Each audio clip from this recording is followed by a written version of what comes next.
Iniciamos hoje a aula de número 6, estamos na nossa sexta aula. Eu queria iniciar pedindo desculpas, fazendo uma errata. Na aula 4, eu tentando falar um pouquinho sobre usar piadas ou não, deixar o palestrante com cara de humorista, eu disse a seguinte expressão: ninguém paga para ouvir piadas.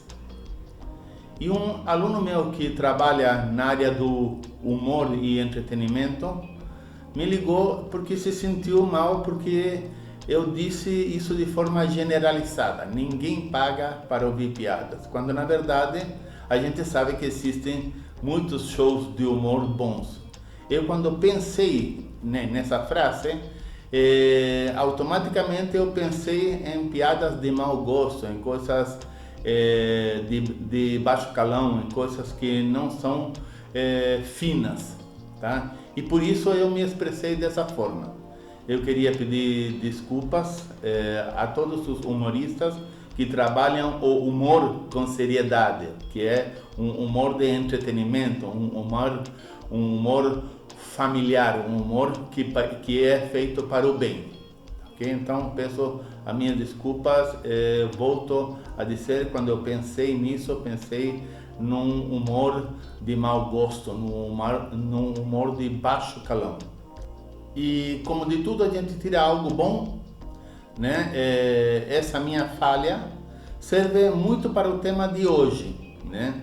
Eu já tinha dito anteriormente que aquilo que é óbvio tem que ser explicado. Quando eu disse isso, para mim era óbvio que as pessoas iriam entender que eram as piadas, o humor de baixo nível, mas não foi assim, né? Por isso que eu deveria ter explicado. E vamos falar hoje, o tema inicial hoje é piloto automático, né? Você já viu aqueles palestrantes que falam no piloto automático? O que caracteriza o piloto automático? O palestrante tem uma ou duas palestras que são decorrentes, que são pedidas sempre. Então ele nunca mais treinou aquela palestra, nunca mais revisou aquela palestra, porque segundo ele já tem domínio completo daquilo. Ele vai para o palco, vai para o lugar onde ele vai palestrar e ele manda a palestra quase que no automático. Ele vai falando, cai num monotone e manda do princípio ao fim. Essa semana mesmo eu vi uma pessoa dessas tão no piloto automático que ela até dava umas certas pausas para esperar as palmas, porque ela estava acostumada que naquela frase, naquele momento, naquela reflexão, o público respondia com palmas. Só que ele estava no piloto automático, então o que ele dizia já não causava o mesmo efeito. Porque no piloto automático a gente perde um pouco da emoção, perde um pouco da espontaneidade. Então, 2, 3 vezes ele parou e não recebeu palmas. E outras 2, 3 vezes ele parou e as pessoas bateram palmas desanimadas, justamente porque para não deixar ele sem graça. Isso caracteriza uma apresentação no piloto automático. Também para exemplificar, vou te dar o seguinte exemplo.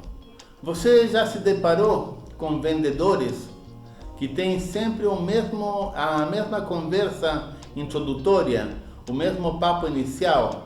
Você chega, entra, ele te manda uma frase que ele já tem pronta para tentar cativar o cliente.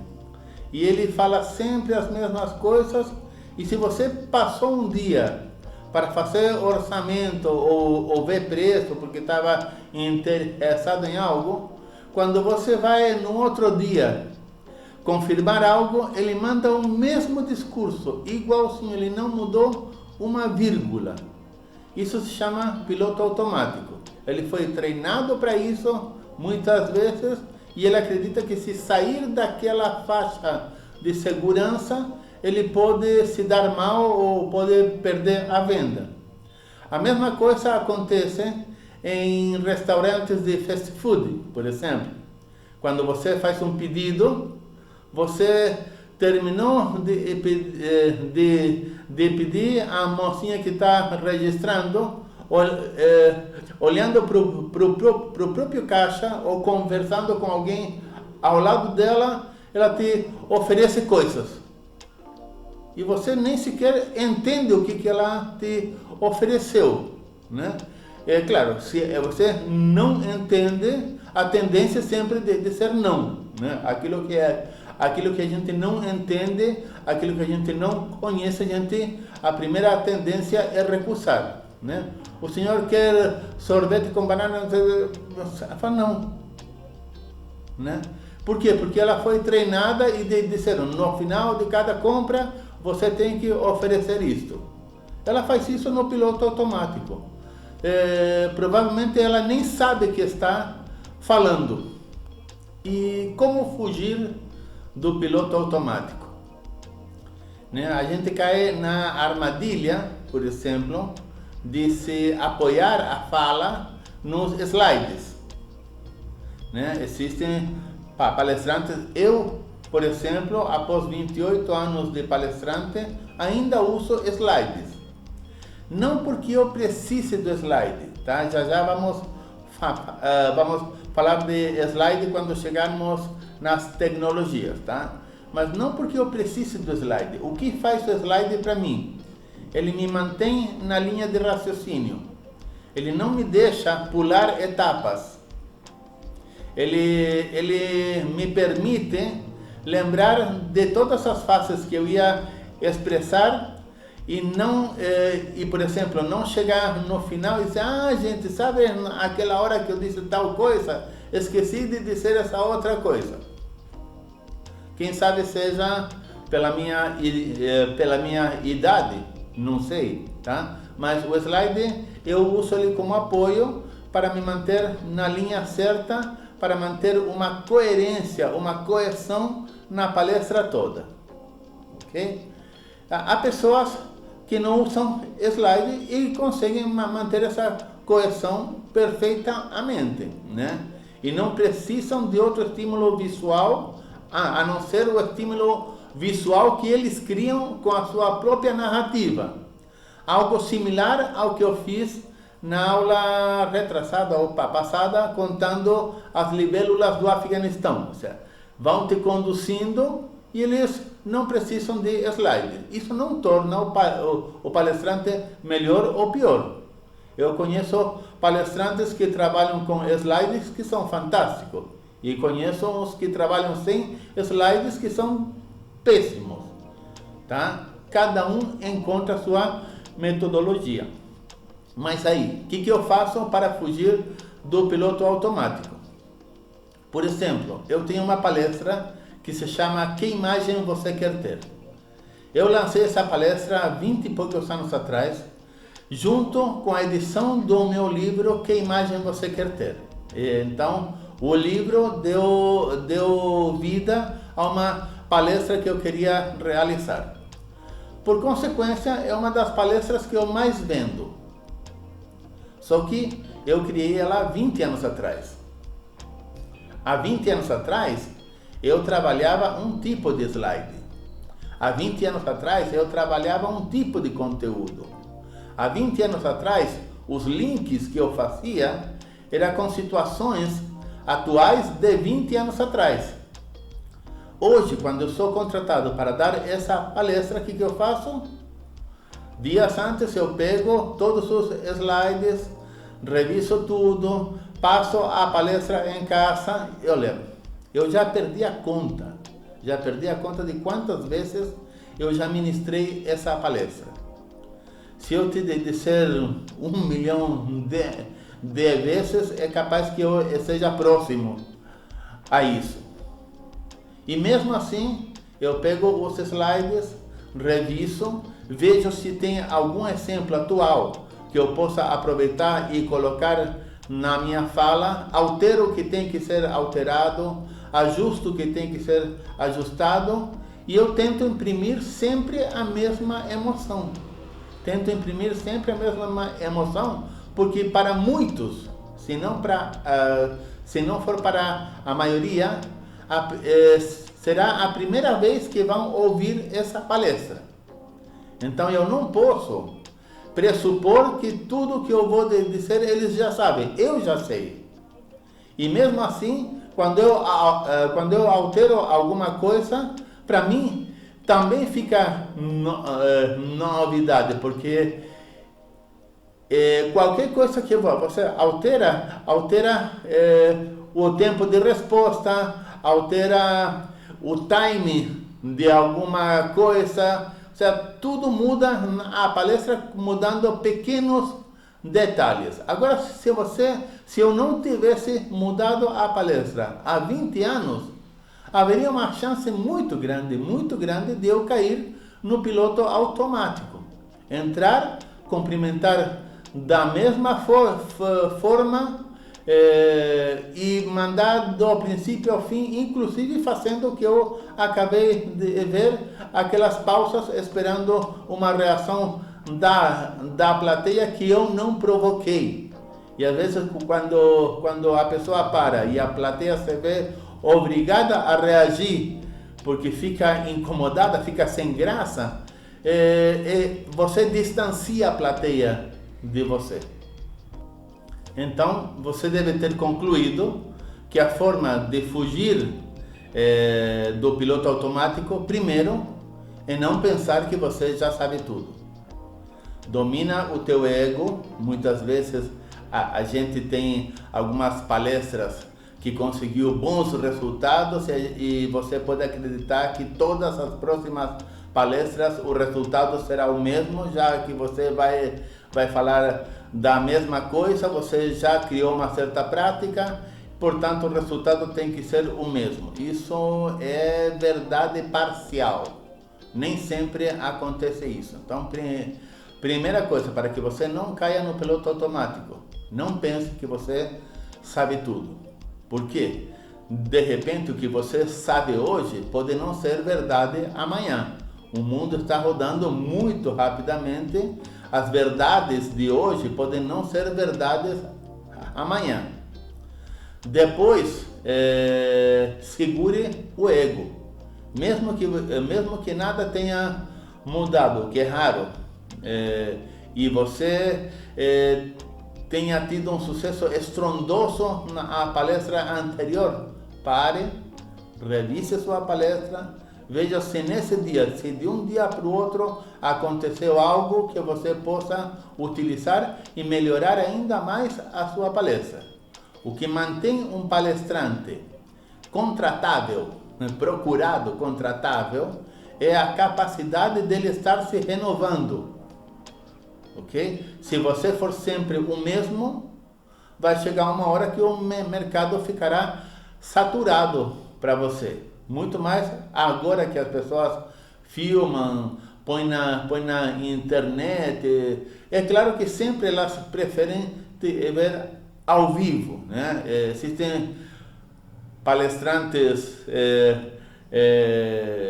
famosíssimos que eles têm a palestra inteira na internet e nem por isso eles não são mais contratados. Por quê? Porque ao vivo a presença deles, a postura deles é tão grandiosa que as pessoas preferem assisti-los ao vivo, mesmo já tendo visto e até mesmo já estando a par do conteúdo que irão ver.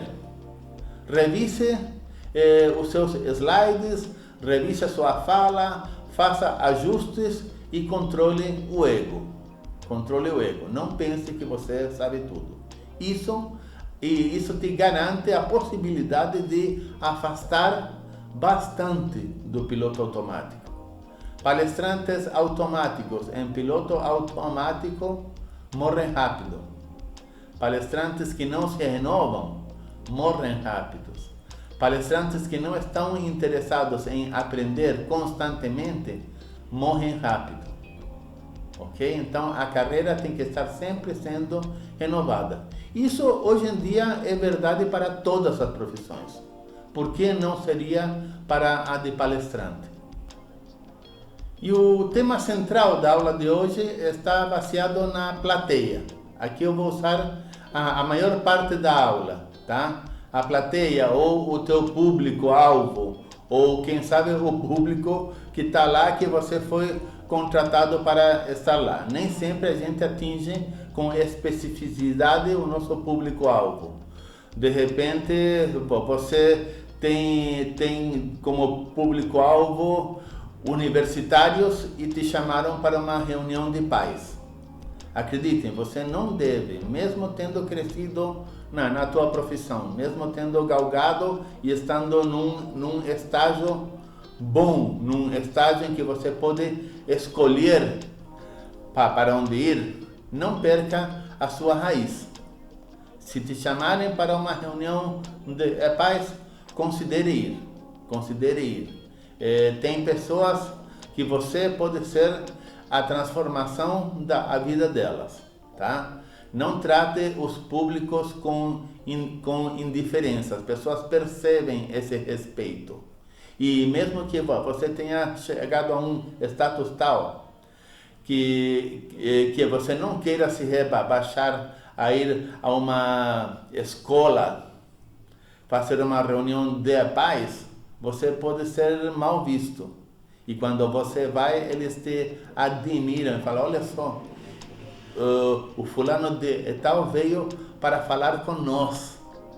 Isso faz muito bem para as pessoas, para você e para a tua carreira. Então, todo público, independente do público, tem que ser bem tratado. Não é aquela velha história de que o cliente sempre tem razão. Não. Isso também já está ultrapassado. Muitas vezes o cliente nem sabe o que quer, tá ok? Mas hoje não é curso de vendas, então não vamos falar em clientes, vamos falar em plateia, tá bom? Tudo influencia a plateia. Não podemos falar em plateia de forma isolada. O ambiente influencia a plateia, a iluminação influencia a plateia, a temperatura do ambiente influencia a plateia, o cheiro do ambiente, a limpeza, o microfone que falha, o slide que não rodou, a chegada, como foram acolhidos. Tudo isso influencia a plateia. E existe um outro fato que não vou falar agora, que é a parte comercial. Quanto mais caro a plateia paga, mais ela espera de resultado, tá? Isso não quer dizer que o caro tem que ser caro monetariamente. Por exemplo, dependendo da plateia, você cobrou menos, mas para aquela plateia é caro. Então, isso tudo tem que ser pensado. Veja só, expliquei isso não para te dizer, olha, tem que ver tudo, não, para te dizer que a plateia é altamente influenciável. E quando ela já chegou e sentou para esperar a tua entrada, ela já vem sendo trabalhada, ela já vem sendo influenciada desde a hora em que ela pensou, ou foi convidada, ou comprou ingresso, ou sei lá como caiu lá na tua frente. Os primeiros sinais com a plateia tem que ser de respeito. O que transmite respeito? Primeiro, começar na hora certa. Você marcou para começar 8 horas da noite, já é 8h30 e ainda não iniciou. É um profundo desrespeito. Você precisa, se houve algum atraso, nenhum atraso é justificável, ele é explicável. Tá? Você precisa, cada 5 ou 10 minutos, alguém ir lá e comunicar à plateia que estamos chegando perto do horário, que houve um pequeno atraso isso vai acalmando a plateia se sente respeitada. Agora, se tem meia hora de atraso e ninguém disse nada, ela se sente profundamente desrespeitada. Claro que o fato de explicar não tira o atraso. E muitas vezes o atraso não é do palestrante. Aliás, a maioria das vezes, palestrantes não se atrasam. A organização que foi feita, ela se atrasou. Mas o palestrante consciente, ele chega antes. Mas houve algo, ou com a tecnologia, ou com ar-condicionado, ou sei lá o que, ou quem sabe alguma autoridade que estava para chegar, eles se atrasam e eles não querem dar início até que não chegue essa pessoa e acabam atrapalhando a tua fala.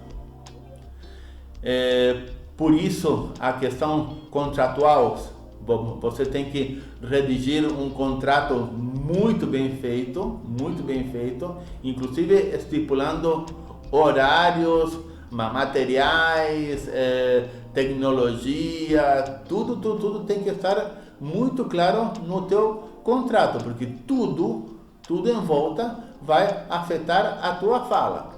E o público que vai ver vai de forma inconsciente ou consciente atribuir todas as falhas à pessoa na frente, tá? Então veja só, você precisa também no contrato se proteger. Pensando nesse contexto, eu vou aqui contar o que eu faço para me proteger, tá? Além do contrato, né, que isso já é de praxe, mas no dia você precisa também assumir algumas coisas, mesmo que não seja a tua responsabilidade. Eu chego sempre adiantado.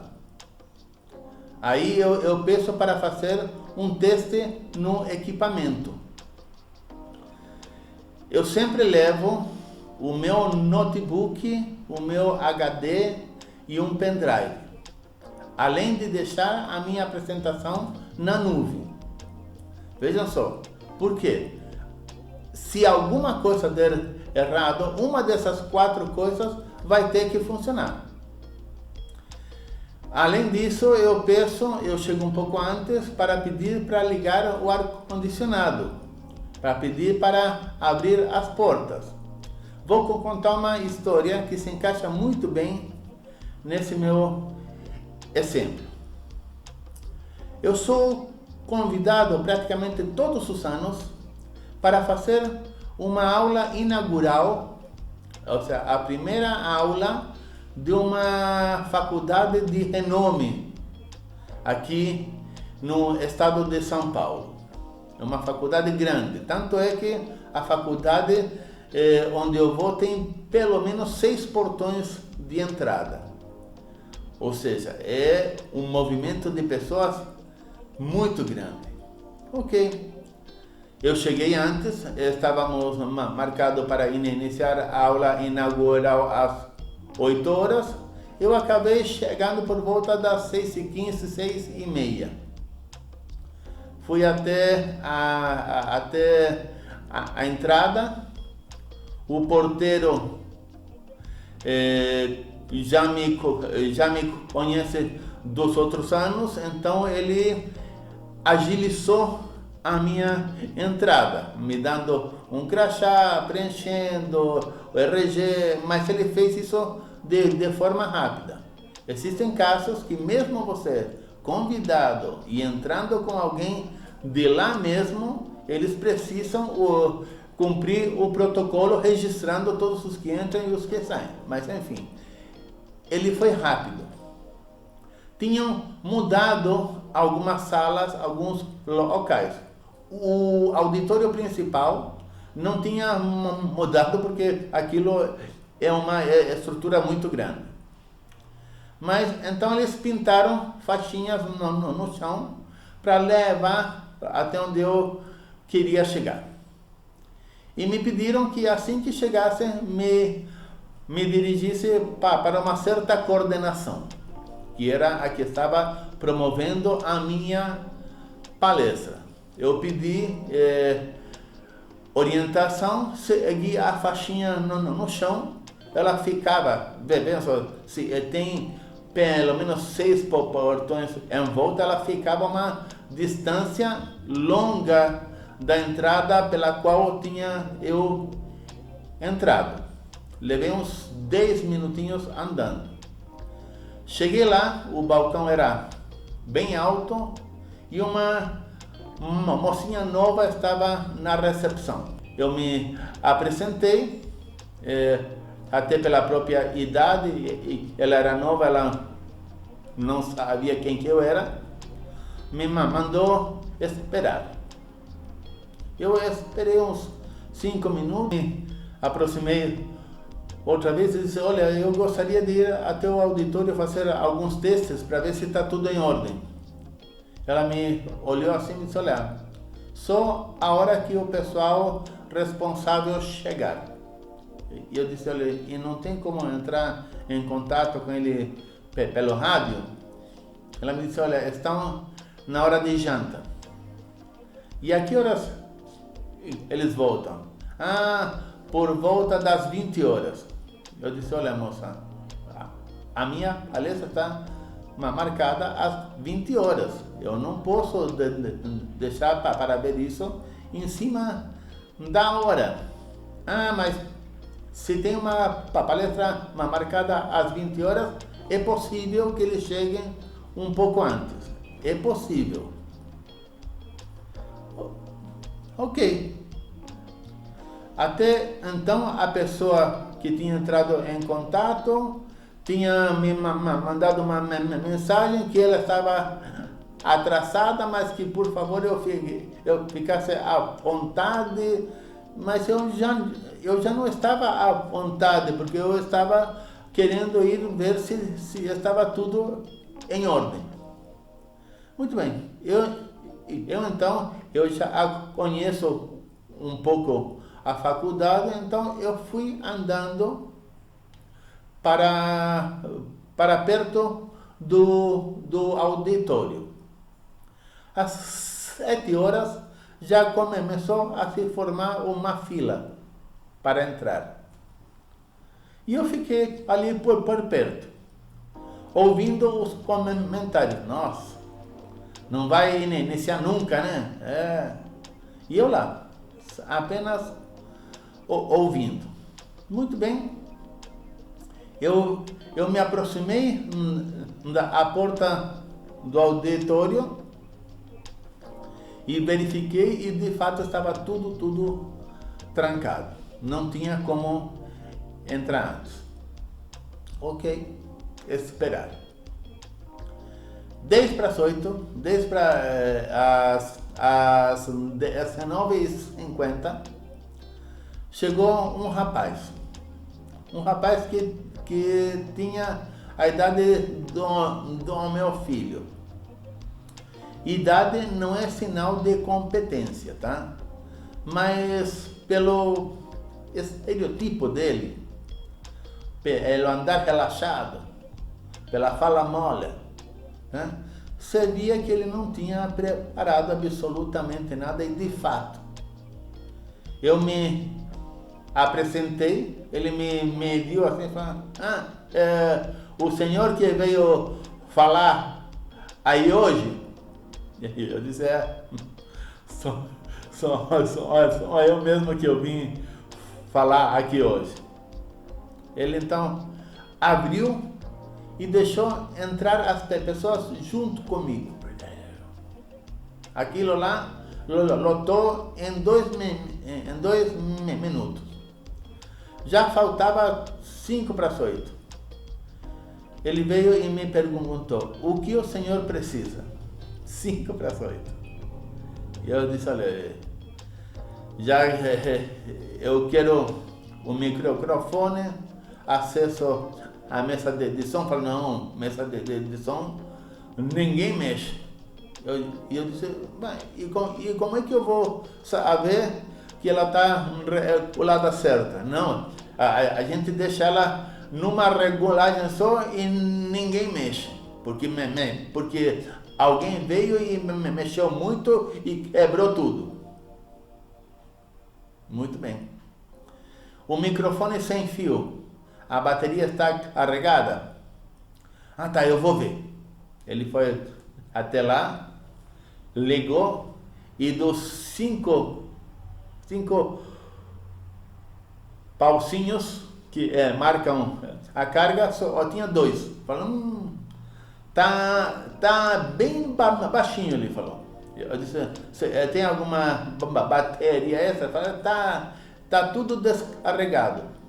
Então, faz assim, falei, por favor, eu vou iniciar e você já deixa uma já carregando. Ah, boa ideia, ele falou, ok. Aí eu quis instalar o meu notebook. Ele, não, aqui tem que usar o aparelho que está aqui mesmo. Quais são os riscos? Que a configuração do computador que está no local não seja a mesma que o teu.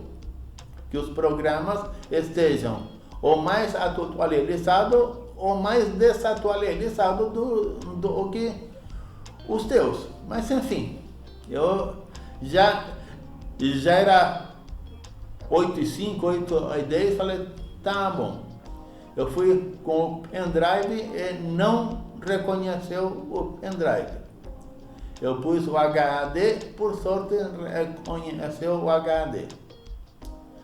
Para não correr o risco, eu baixei naquele computador a minha apresentação e pedi o passador de slides. Ele me disse, não temos. Mas não faz mal. Eu fico aqui, o senhor grita para mim e eu dou aqui cliques. Eu tenho algumas manhas. Eu fiz alguns links que eu queria passar. Então eu quis explicar antes para ele o que ele iria fazer. Ele me ouviu assim, totalmente desinteressado. Mas enfim, ouviu. Já era 8h15 passada. Vamos testar o som. Vamos testar o som. Eu disse, eu tenho um som de entrada que está na minha própria apresentação. Põe aí e vê se ele roda. Então o que ele fez? Ligou o projetor e abriu a minha apresentação para todos verem. Ou seja, se eu tivesse, eu não tinha, mas se eu tivesse algum slide surpresa, alguma imagem surpresa, ele teria matado ali a surpresa que eu tinha. Mas enfim, abriu e o som rodou. Perfeito, tudo bem. Enquanto isso, chegou a mensagem da pessoa que me contratou, me disse, eu estou atrasado, mas faz assim, segura mais uns 10 minutinhos que eu estou chegando aí e eu quero te apresentar, eu quero fazer as honras da casa. Ele me disse isso para tentar me valorizar. E eu disse, olha cara, eu preciso iniciar agora. Ele me disse, mas e quem vai te apresentar? Falei, eu mesmo, porque eu não posso desrespeitar a plateia ao ponto de não iniciar no horário certo. Já estamos quase 20 minutos atrasados. Imagina só, primeiro dia de aula daquela turma, já iniciando atrasado. O que eles pensam daquele local? Ok, tudo bem. Eu disse, daria para ligar o ar-condicionado, porque as pessoas já tinham começado a reclamar. Nossa, que calor, liga o ar. Ele ligou e a primeira rajada ele pôs, acho que, sei lá, em 2 graus, porque estava frio. Nossa, que frio, desliga. Tudo foi incomodando a plateia. tudo foi ficando ruim. Por volta das 8h25, 20 horas e 25 minutos, eu liguei o microfone e falei, eu vou entrar. Dane-se. Eu disse, agora dane-se, mas eu pensei em outra palavra, tá bom? Eu disse, dane-se. Peguei e entrei. Eu mesmo me apresentei, eu mesmo dei a todos as boas-vindas em nome da faculdade e fiz a minha palestra. Olha, eu levo mais ou menos de 5 a 10 minutos iniciais para cativar a plateia toda, ou grande parte, né? Dessa vez eu já estava em quase 20 minutos e me sentia isolado no palco. Por quê? Porque tudo aquilo que aconteceu antes, que nem era responsabilidade minha, eu cheguei antes. Eu fui lá para cumprir o meu papel. Fiz tudo certinho, afetou a percepção da plateia. Entende? Como não é tão simples assim. Há uma série de fatores, inclusive a maioria ali eram muito jovens. Por sorte, muitos jovens são mais flexíveis. Muitos jovens aceitam mais coisas. Ok, lá pelos 20 minutos eu consegui fazer algo bom e cativei eles e terminei a palestra da melhor forma possível, com eles em pé, me aplaudindo, vindo me cumprimentar e tudo o mais, e deu tudo certo no final. Mas o nervoso e a raiva que você passa antes, ela é tremendamente desgastante. Tremendamente desgastante. É claro que essas coisas não acontecem em eventos especializados. Quando você tem uma... Não é que não acontecem. As chances de acontecerem são muito menores. Tá? Quando você tem uma equipe que só cuida de eventos, eles já têm essa facilidade, essa expertise, eles preparam tudo com maestria. Bom, você chega e está tudo pronto. Bom, você inclusive manda com antecedência, se você for expor algum arquivo, algo, bom, você manda para eles com antecedência, eles testam, dá tudo certo. A maioria das vezes. Aí é fantástico. Eu, quando sou contratado para um evento grande, eu fico muito mais calmo. E embora saiba que vai ter muito mais pessoas, 5, 10 vezes mais pessoas, eu fico mais calmo porque eu sei que a probabilidade de dar tudo certo é muito maior. E não depende da quantidade de pessoas que ali tenha, porque eles vão ter equipamento suficiente, um telão, 2, 3, um som que chegue em todos. Eles vão respeitar a plateia porque eles vivem aquilo que eles fazem. Então, a probabilidade de dar certo é muito maior. Só que nem sempre a gente dá palestras em eventos grandes, né? Eu tenho uma faixa de empresas que me chama, por exemplo, para suas CIPATs, Semanas Internas de Proteção, Semana Interna de Proteção do Trabalho, de segurança do trabalho, né? Essas empresas fazem o melhor que podem, mas eu tenho que chegar antes e testar tudo antes. Já quando é um grande evento, isso se torna desnecessário porque eles tiram das minhas costas qualquer comprometimento com qualquer falha. As falhas tecnológicas que possam dar são deles. Isso é muito aliviante. E como tudo é banhado de uma complexidade enorme, que não te contam nos outros cursos, né? Nos outros cursos te dizem assim, você vai ser um palestrante e o mundo será o teu mundo. Você viajará o mundo todo e mostram luxos e hotéis. Existe, tá? Ok? Mas, como eu disse, não é a regra, é a exceção, tá? E eu me lembrei aqui de uma outra história. Uma transportadora aqui da região me contrata com certa frequência, né? E há 2-3 anos atrás, faz 4 anos atrás, eles fizeram a sua confraternização de final de ano com todos os funcionários de um certo escalão para cima, o que eu acho erradíssimo, ou se faz com todos ou não se faz, mas enfim, problema deles.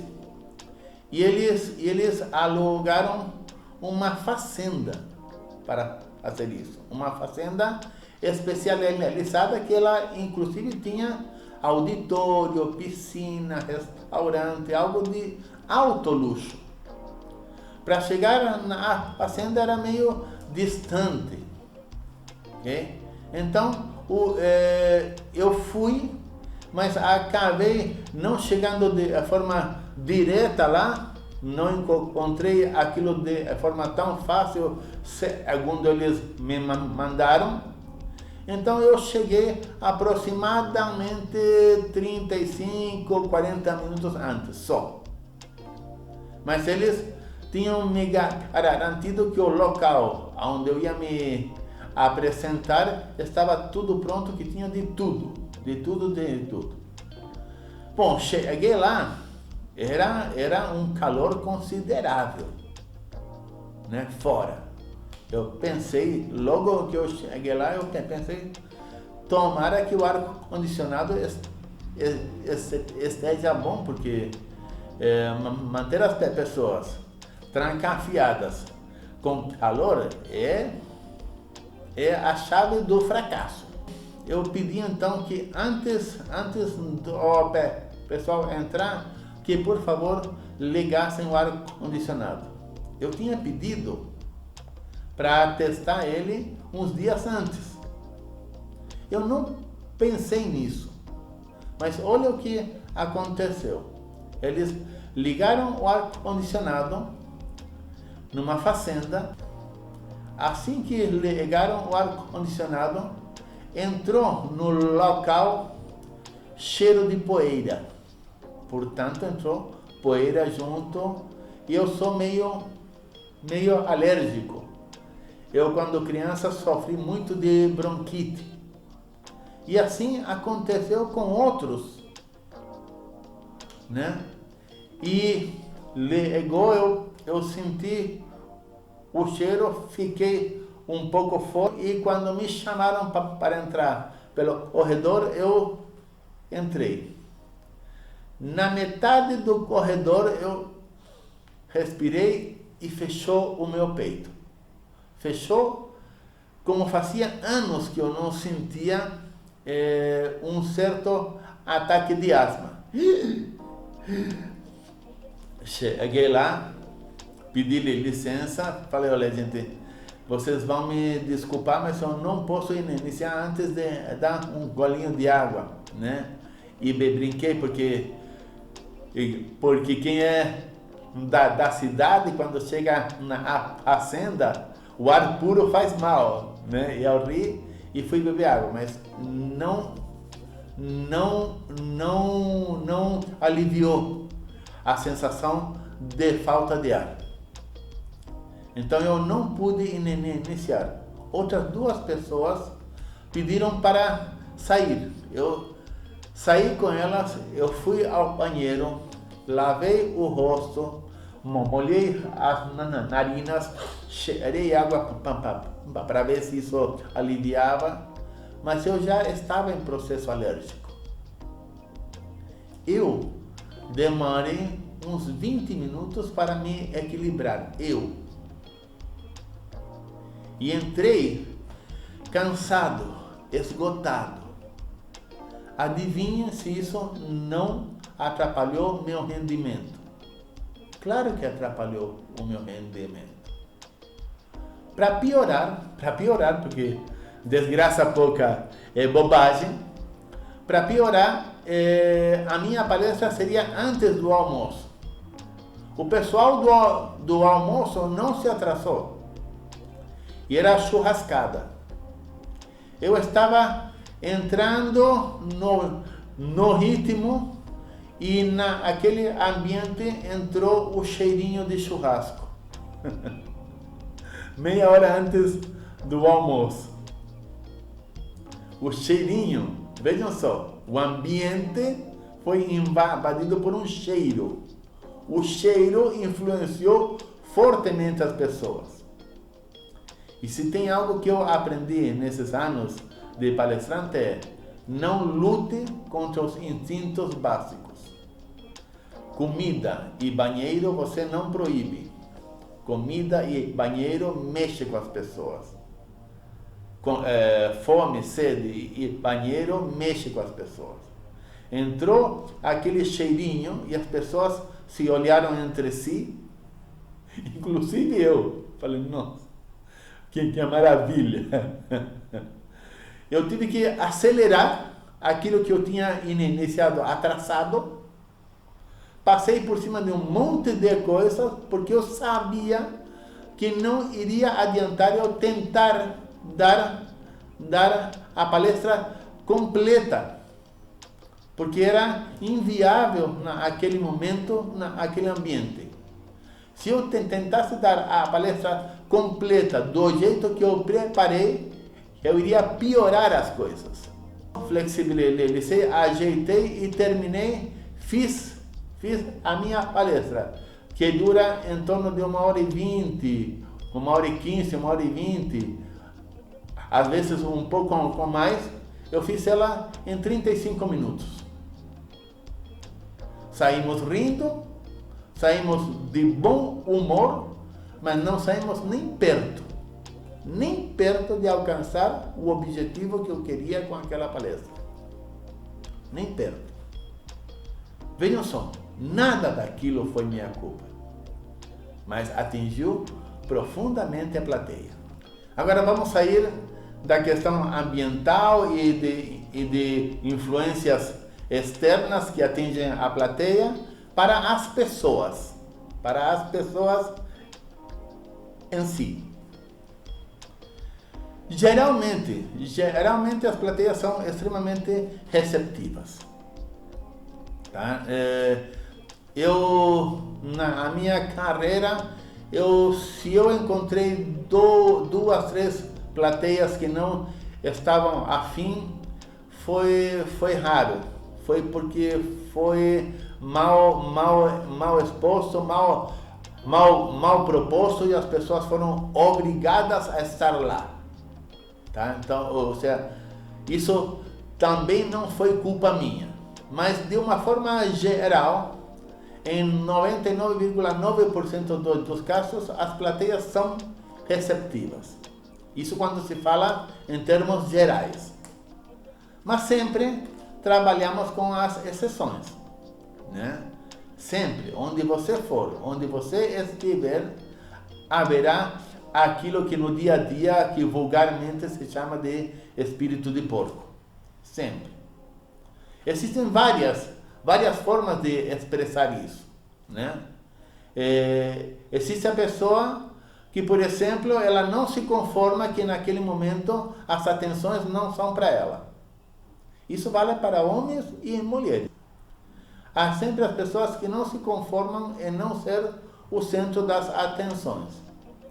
Então essa pessoa passa boa parte da palestra te ouvindo pouco, porque ela não quer correr o risco de ser cativada por você e dar aos colegas o braço a torcer, porque ela já anteriormente ela já tinha feito a propaganda de que ela já sabia tudo, só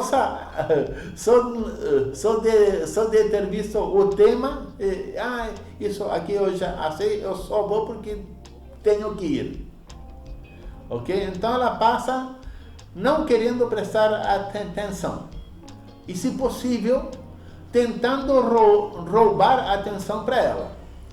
Ela é a pessoa que dá risada mais alto, que não sabe a hora de parar, que emite sons desnecessários, que de vez em quando levanta e vai ao banheiro pelo meio do corredor e ainda vai cumprimentando as pessoas. Isso acontece. Você não deve se fixar nessa pessoa, a não ser que ela faça questão de te atrapalhar diretamente. Você está no meio de uma frase e ela quer dizer às pessoas que ela já sabe como vai terminar e ela termina a frase por você. Aí você faz isso outra vez e ela completa a frase por você. Deixa eu te dizer algo. Às vezes, ser palestrante é ser firme. Às vezes, ser palestrante é ter pulso. Se isso acontecer e começar a atrapalhar a tua fala, você pode, sem problema algum, pedir à pessoa, olha, quando chegar a tua vez, você fala. No momento, você está atrapalhando a minha apresentação.